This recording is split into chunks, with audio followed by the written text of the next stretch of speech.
नमस्कार दोस्तों, आपका स्वागत है अपने YouTube चैनल PFP में। आज हम दो धमाकेदार केमिकल स्टॉक्स के बारे में बात करने वाले हैं जो कि अपने बाइंग रेंज के आसपास आते हुए नजर आ रहे हैं। तो यहाँ पर अपने वॉच लिस्ट पर इन स्टॉक्स को बनाकर रखिए, वरना आप यहाँ पर मार्केट की हलचल में इसे भूल जाएंगे और स्टॉक्स में बाइंग करना रह जाएगा। तो यहाँ पर इन दोनों स्टॉक्स के बारे में बात करेंगे, लेकिन उससे पहले अगर आपने चैनल को सब्सक्राइब नहीं किया है तो प्लीज सब्सक्राइब कीजिए और रेगुलर अपडेट्स पाने के लिए नोटिफिकेशन बेल को प्रेस कीजिए। साथ ही साथ टेलीग्राम चैनल को भी ज्वाइन कीजिए, जिसकी लिंक डिस्क्रिप्शन बॉक्स में दी गई है।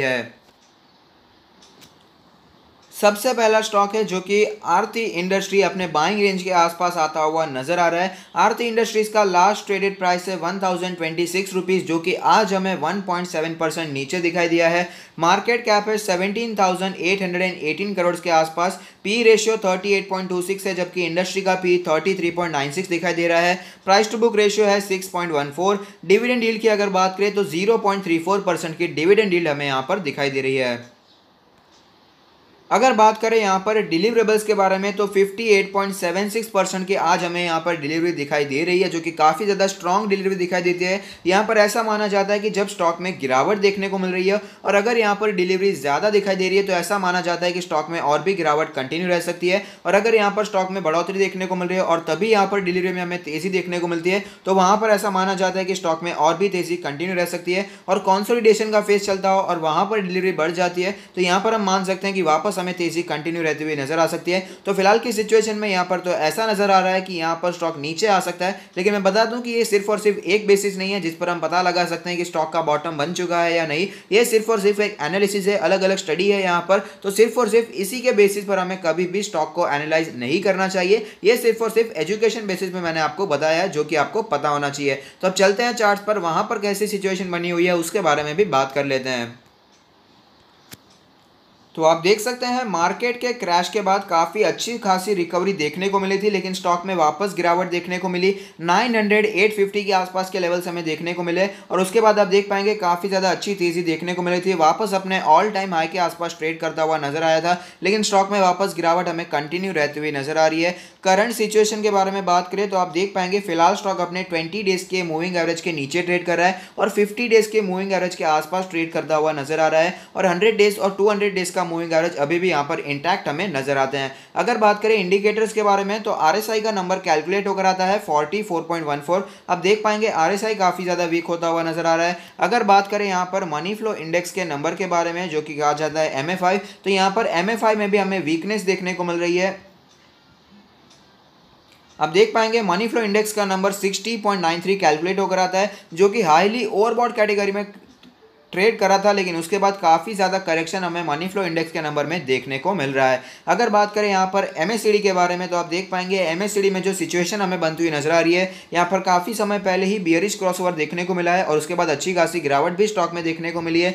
बॉलिंजर बैंड के बारे में बात करें तो आप देख पाएंगे स्टॉक अपने बॉलिंजर बैंड की मीडियन के नीचे ट्रेड कर रहा है, यानी कि लोअर हाफ में ट्रेड कर रहा है। अपर बैंड का जो लेवल है वो है 1178 का लेवल, मीडियन का जो लेवल है वो है 1070 का लेवल, लोअर बैंड का जो लेवल है वो है 963 के आसपास का लेवल। अब बात कर लेते हैं यहाँ पर पिवट पॉइंट्स के बारे में। तो पिवट लेवल कैलकुलेट होकर आता है 1086 का लेवल। रेजिस्टेंस की बात करें तो यहाँ पर 1190 का लेवल दिखाई देता है, लेकिन स्टॉक में फिलहाल गिरावट देखने को मिल रही है। तो सपोर्ट्स के बारे में बात करना काफी जरूरी है। तो यहाँ पर 943 का लेवल ऐसे सपोर्ट दिखाई देता है, उससे भी नीचे जाए तो यहाँ पर हमें 839 के आसपास का लेवल भी दिखाई दे रहा है। अब चलते हैं ऑल टाइम चार्ट पर, जहां पर एक कैंडल 1 मंथ को रिप्रेजेंट करेगी, जिससे हमें पता चलेगा स्टॉक में कैसी मूवमेंट देखने को मिलती है। तो आप देख पाएंगे धमाकेदार स्टॉक रहा है, मल्टी बैगर रिटर्न से स्टॉक ने हमें बना कर दिए हैं। कभी भी ज्यादा डीप करेक्शन स्टॉक में देखने को मिला ही नहीं है। जब भी करेक्शन देखने को मिलता है तो अपने 20 मंथ्स के ईएमए के आसपास ही स्टॉक सपोर्ट लेता है और वापस तेजी कंटिन्यू रहती हुई भी नजर आती है। तो फिलहाल वो लेवल कैलकुलेट होकर आता है 890 के आसपास का लेवल।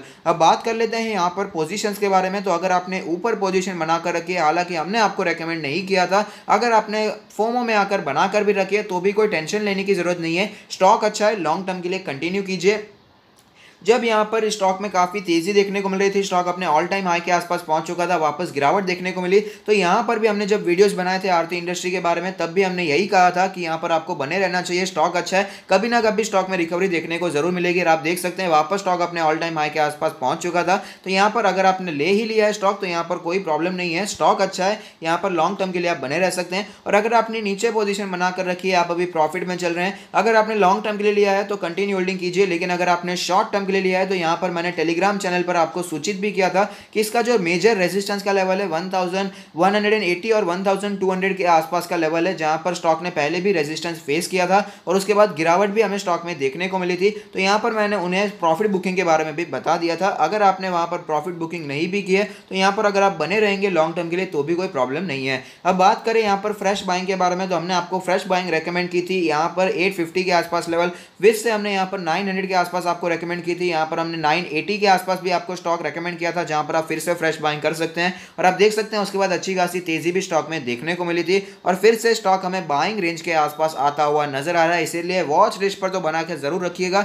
यहाँ पर जो एग्रेसिव इन्वेस्टर हैं, जो एक्टिव इन्वेस्टर हैं, उनके लिए मैं लेवल में बताना चाहूंगा, जो कि है यहाँ पर 980 से करके 1000 के आसपास का लेवल। अगर आपको स्टॉक कहीं पर भी इस लेवल के आसपास नजर आता है तो वहां पर आप स्टॉक को लॉन्ग टर्म के लिए एक्यूमुलेट करने के बारे में सोच सकते हैं। लेकिन जो वेट करना चाहते हैं, जो कंजर्वेटिव इन्वेस्टर होते हैं, उनके लिए जो मैं लेवल बताना चाहूंगा वो है इसका 200 डेज का ईएमए। हमने देखा था जब भी 200 डेज का ईएमए टूटता है तुरंत ही बाउंस बैक देखने को मिलता है और 200 डेज का ईएमए काफी इंपॉर्टेंट सपोर्ट की तरह भी दिखाई देता है और फिलहाल वो लेवल कैलकुलेट होकर आता है 942 के आसपास का लेवल। तो अगर आपको स्टॉक कहीं पर भी यहाँ पर 930 से 970 के आसपास दिखाई देता है तो वहां पर आप लॉन्ग टर्म के लिए बाइंग इनिशिएट करने के बारे में सोच सकते हैं। और हमने जनरली स्टॉक में देखा भी है कि स्टॉक में काफ़ी ज़्यादा वॉलेटिलिटी देखने को मिल जाती है। जनरली स्टॉक अपने 200 डेज के ईएमए के आसपास बार बार आने की कोशिश कर ही देता है। तो यहाँ पर वो फिलहाल लेवल कैलकुलेट होकर आता है 942 के आसपास का लेवल। तो जो वेट करना चाहते हैं, कंजर्वेटिव इन्वेस्टर हैं, उस लेवल के आसपास का वेट कर सकते हैं।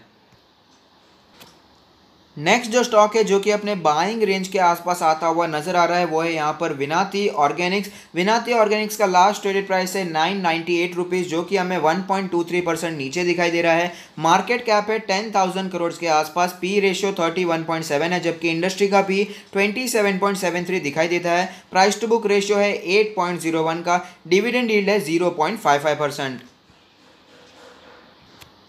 अगर बात करें यहाँ पर आज के डिलीवरेबल्स के बारे में तो 57.66% की हमें स्ट्रॉन्ग डिलीवरी देखने को मिल रही है। और डिलीवरी में कामकाज कैसा होता है यहाँ पर मैंने आपको बता दिया है कि अगर यहाँ पर स्टॉक गिर रहा है और स्टॉक में गिरावट देखने को मिल रही है और यहाँ पर डिलीवरी भी ज़्यादा है तो यहाँ पर ऐसा माना जाता है कि स्टॉक में वीकनेस बनी रह सकती है। और स्टॉक में अगर यहाँ पर तेज़ी देखने को मिलती है और डिलीवरी बढ़ती हुई नजर आती है तो हम कह सकते हैं कि स्टॉक में हमें स्ट्रेंथ बढ़ती हुई नजर आ सकती है। और यहाँ पर अगर स्टॉक कंसोलिडेशन करता हुआ नजर आता है और यहाँ पर डिलीवरी बढ़ जाती है तो हम कह सकते हैं कि स्टॉक में वापस तेज़ी भी आ सकती है। लेकिन सिर्फ और सिर्फ इस बेसिस पर कभी भी एनालिसिस नहीं करना चाहिए। ये टेक्निकल एनालिसिस का, ये ओवरऑल यहाँ पर स्टॉक को एनालाइज करने का एक हिस्सा है। सिर्फ और सिर्फ इसी के बेसिस पर आपको कभी भी स्टॉक को एनालाइज नहीं करना चाहिए। चलते हैं चार्ट्स पर, वहां पर कैसी सिचुएशन बनी हुई है उसके बारे में भी बात कर लेते हैं। तो आप देख सकते हैं मार्केट क्रैश के बाद काफ़ी अच्छी खासी रिकवरी हमें देखने को मिली थी, लेकिन 2-3 महीनों तक स्टॉक एक ही जोन में कंसोलिडेट करता हुआ नजर आया था। उसके बाद हमें यहाँ पर काफ़ी ज़्यादा तेज़ी भी देखने को मिली, 1200 के आसपास का लेवल भी देखने को मिला, लेकिन वापस स्टॉक अपने ही लेवल पर आता हुआ नजर आ रहा है। तो यहाँ पर अगर बात करें लेवल्स के बारे में, अगर बात करें मूविंग एवरेजेस के बारे में, तो आप देख पाएंगे काफ़ी ज़्यादा नज़दीक आ चुके हैं सारे मूविंग एवरेज। और फिलहाल स्टॉक अपने 20 डेज और 50 डेज के मूविंग एवरेज के नीचे ट्रेड कर रहा है और 100 डेज और 200 डेज का मूविंग एवरेज काफ़ी ज़्यादा नज़दीक आ चुके हैं, एक दूसरे के नजदीक है, लेकिन उसके ऊपर ही स्टॉक ट्रेड करता हुआ नजर आता है। इंडिकेटर्स के बारे में बात करें तो आरएसआई का नंबर कैलकुलेट होकर आता है 45.25। अब देख पाएंगे काफी ज्यादा हमें यहाँ पर वीकनेस देखने को मिल रही है। अगर बात करें यहाँ पर इसके मनी फ्लो इंडेक्स के नंबर के बारे में तो मनी फ्लो इंडेक्स का नंबर कैलकुलेट होकर आता है 65.63। यहाँ पर हाईली ओवरबॉट कैटेगरी देखने को मिल रही थी जो कि काफी ज्यादा नीचे आ चुका है। अभी यहाँ पर हमें करेक्शन काफी ज्यादा मनी फ्लो इंडेक्स के नंबर में देखने को मिला है। अगर बात करें एमएससीडी के बारे में तो आप देख पाएंगे एमएससीडी में हमें यहाँ पर बियरिश क्रॉसओवर देखने को मिल रहा है जो कि सेल का सिग्नल बताता है, यानी कि स्टॉक में और भी गिरावट आ सकती है। अगर बात करें यहाँ पर इसके बॉलिंजर बैंड के बारे में तो आप देख पाएंगे स्टॉक काफी ज्यादा यहाँ पर बॉलिंजर बैंड स्क्वीज होता हुआ नजर आया था। उसके बाद काफी ज्यादा तेजी हमें स्टॉक में देखने को मिली। अपर बैंड का जो अभी फिलहाल लेवल कैलकुलेट होकर आता है वो है 1121 के आसपास का लेवल और मीडियन जो है वो है 1027 के आसपास का लेवल। लोअर बैंड है 933 के आसपास का लेवल। पिवट पॉइंट्स के बारे में भी एक बार बात कर लेते हैं तो यहाँ पर पिवट लेवल कैलकुलेट होकर आता है 1056 के आसपास का लेवल। रेजिस्टेंस की बात करें तो यहाँ पर 1149 का लेवल दिखाई देता है, लेकिन स्टॉक में गिरावट हो रही है तो सपोर्ट्स के बारे में जान लेते हैं। 914 का लेवल दिखाई देता है, उससे भी नीचे जाए तो 821 का लेवल भी हमें यहाँ पर दिखाई दे रहा है।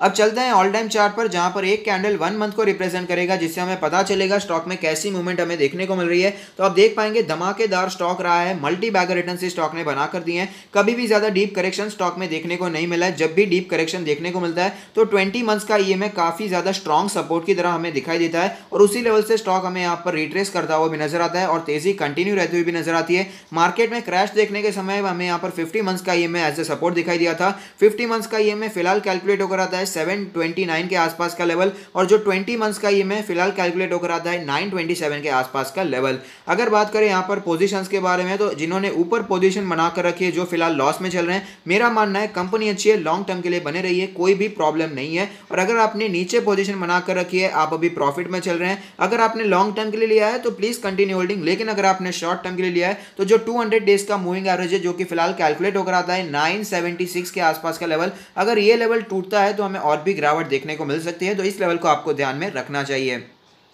अब बात करें यहाँ पर फ्रेश बाइंग के बारे में, तो जो यहाँ पर फ्रेश बाइंग है, मैंने आपको रेकमेंड की थी कुछ दिनों पहले। यहाँ पर मैंने आपको रेकमेंड किया था कि यहाँ पर अब इस लेवल पर फ्रेश बाइंग कर सकते हैं, और आप देख सकते हैं उसके बाद अच्छी खासी हमें तेजी भी देखने को मिल रही है। और यहाँ पर स्विंग ट्रेडर्स को प्रॉफिट बुकिंग के बारे में भी मैंने बता दिया था, और long term investor continue holding कर सकते हैं। लेकिन जिन्होंने यहाँ पर फ्रेश बाइंग नहीं किए, स्टॉक वापस उसी लेवल पर आता हुआ नजर आ रहा है, तो यहाँ पर इसे एज ए अपॉर्चुनिटी लेना है और यहाँ पर बाइंग के बारे में सोचना है, क्योंकि हमने देखा है स्टॉक काफी टाइम से यहाँ पर इसी लेवल के आसपास कंसोलिडेशन करता हुआ नजर आएगा। अब देख पाएंगे 900 से करके 1200 का जो रेंज हो चुका है, स्टॉक काफी समय से इसी लेवल पर हमें कंसोलिडेट करता हुआ नजर आता है। अगर हम क्रैश को हटा भी दे तो आप देख पाएंगे क्रैश के समय के पहले भी हमें स्टॉक इसी लेवल के आसपास कंसोलिडेट करता हुआ नजर आता था, इसी लेवल में स्टॉक कंसोलिडेशन हमें दिखा रहा था। तो ये एक अच्छा लेवल हो सकता है। यहाँ पर 950 का लेवल, 900 का level as a strong support हमें यहाँ पर दिखाई दे रहा है, तो इसे भी अपने वॉच लिस्ट पर बनाकर रखिए। जब भी हमें यहाँ पर लेवल्स दिखाई दे, वहां पर आप बाइंग के बारे में सोच सकते हैं। और 200 डेज का जो मूविंग एवरेज है, काफी ज्यादा यहाँ पर रिस्पेक्ट करता है स्टॉक, उस लेवल को यहाँ पर तोड़ने की जब भी कोशिश होती है तो तुरंत ही हमें यहाँ पर बाउंस बैक भी देखने को मिलता है।